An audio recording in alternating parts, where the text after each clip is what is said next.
ভাই আপনারা কথা বলেন না ভাই, আমার লারা বললে আমারই ভাই সামনে এভাবে দাঁড়িয়ে থাকলে তো হবে না।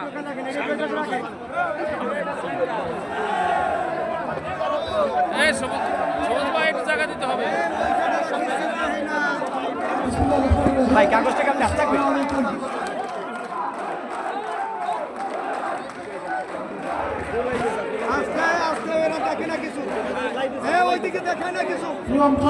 আসসালামু আলাইকুম। সনাতন ধর্মাবলম্বী ভাই এবং বোনেরা যারা আছেন তাদের জন্য নমস্কার জানাচ্ছি।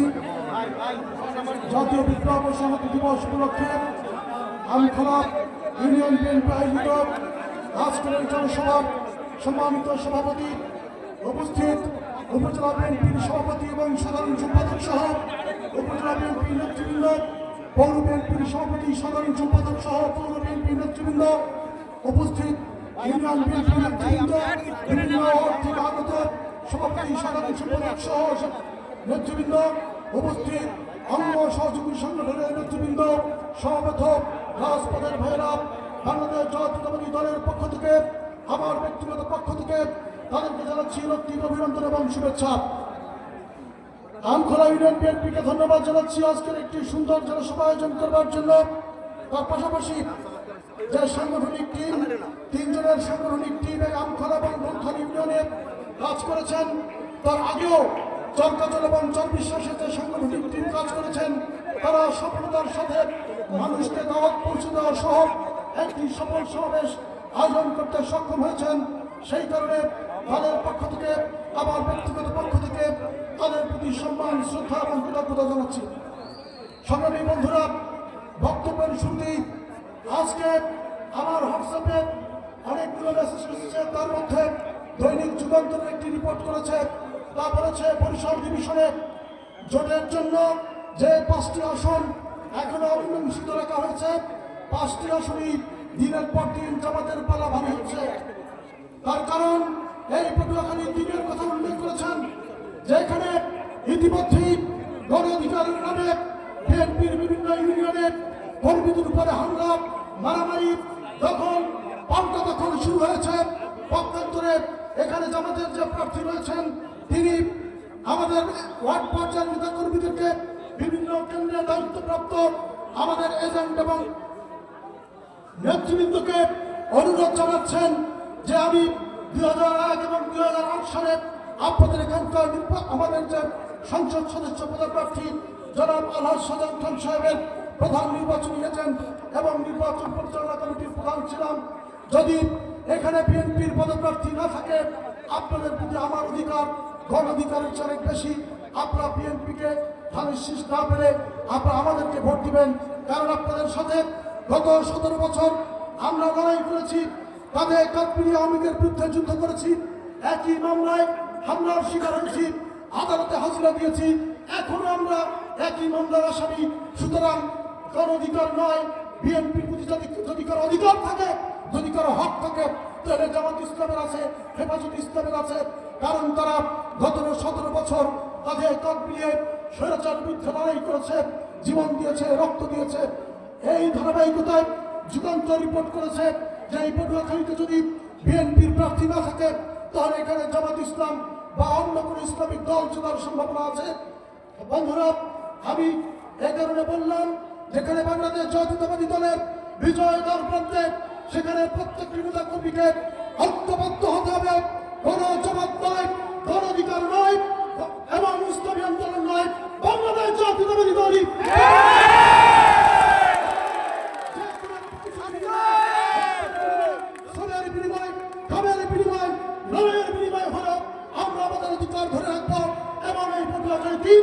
যে কোনো ভাবেই হোক বিএনপির পদপ্রার্থী থাকবে এবং আমরা নির্বাচন লড়াই করব। বাংলাদেশ জাতীয়তাবাদী দল এখনো চূড়ান্ত সিদ্ধান্ত দেয়নি,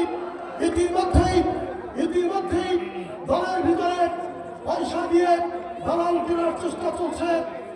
আপনাদের মনে আছে 2008 সালের নির্বাচনে আমি আমাদের প্রিয় নেতা শহীদ আলহাজ সাজান খানের সাথে কাঁধে কাঁধ মিলিয়ে এই নির্বাচনী আসনে প্রত্যেকটি জনসভায় বক্তব্য রেখেছি, প্রত্যেকটি অলিগলিতে তার সঙ্গে ঘুরেছি। 2008 সালের নির্বাচনে আমার মামা আলহাজ শাহজাহান খান যাদেরকে জনসভায় তুলতে নিষেধ করেছেন, যারা 2001 সাল থেকে 2006 সাল পর্যন্ত তার রাজনীতি ধ্বংস করছেন এই এলাকায়, তারা আজকে নতুন করে নির্বাচনের মাঠে নামছে। সামনে নাম বিএনপি, কিন্তু পিছনে তাদের কোনো অধিকার এবং সাবধান থাকতে হবে।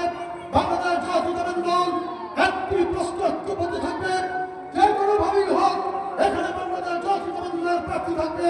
কোন বিকল্প, কোন ছদ্মবেশ, কোন ভারতীয়, কোন কিছু বাংলাদেশ জাতীয়তাবাদী দল এই আসনে মেনে নিবে না।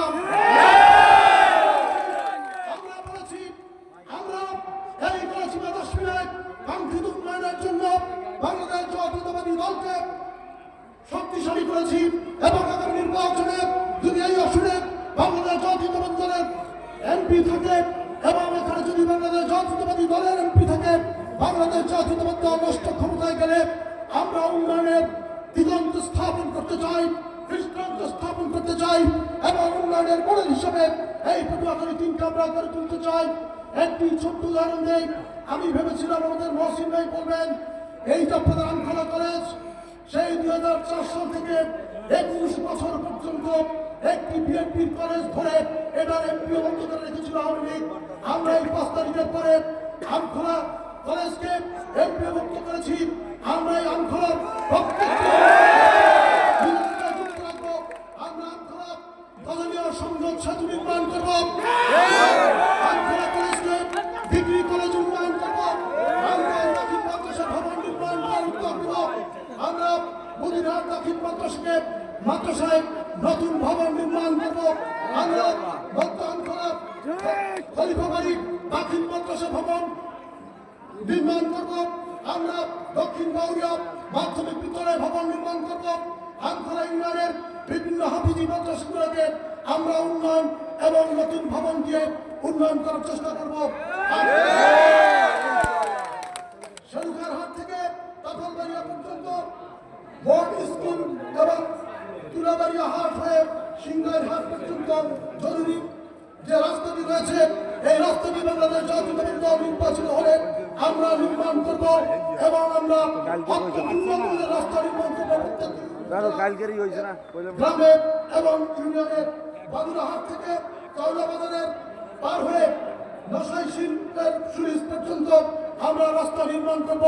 তার পাশাপাশি আমাদের সনাতন ধর্মের ভাই এবং বোনেরা এখানে একটি গ্রামে শ্মশানের দাবি করেছেন, আমরা প্রতিশ্রুতি দিচ্ছি 1 বছরের মধ্যে আমখোলা ইউনিয়নের সমস্ত উন্নয়ন আমরা নিশ্চিত করব।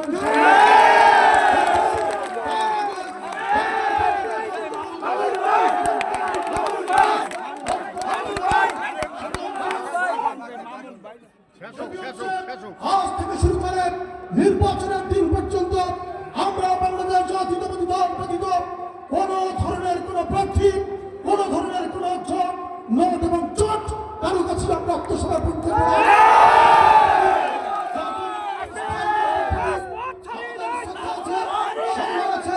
আমরা সর্বশেষ দিন পর্যন্ত অপেক্ষা করব, তারপর বাংলাদেশ জাতীয়তাবাদী দল গাজীপুর এবং দশমিনার তৃণমূল বিএনপি যাই সিদ্ধান্ত নেবে, গাজীপুর দশমিনার উপজেলা বিএনপি, আমি এবং জেলা বিএনপি, গাজীপুর দশমিনার উপজেলা বিএনপি তৃণমূল নেতাকর্মীদের সাথে কাঁধে কাঁধ মিলিয়ে তাদের সিদ্ধান্তের সাথে একত্রতা প্রকাশ করব এবং মাঠে থাকবো। সেই আশাবাদ ব্যক্ত করে আগামী জাতীয় নির্বাচনে বাংলাদেশ জাতীয়তাবাদী দলের কাঙ্ক্ষিত বিজয়ের জন্য আমরা সকলের কাছে দোয়া প্রার্থনা করে আপনাদের সবাইকে ধন্যবাদ জানিয়ে আজকের মতো বিদায় নিচ্ছি। আল্লাহ হাফেজ। বাংলাদেশ জিন্দাবাদ।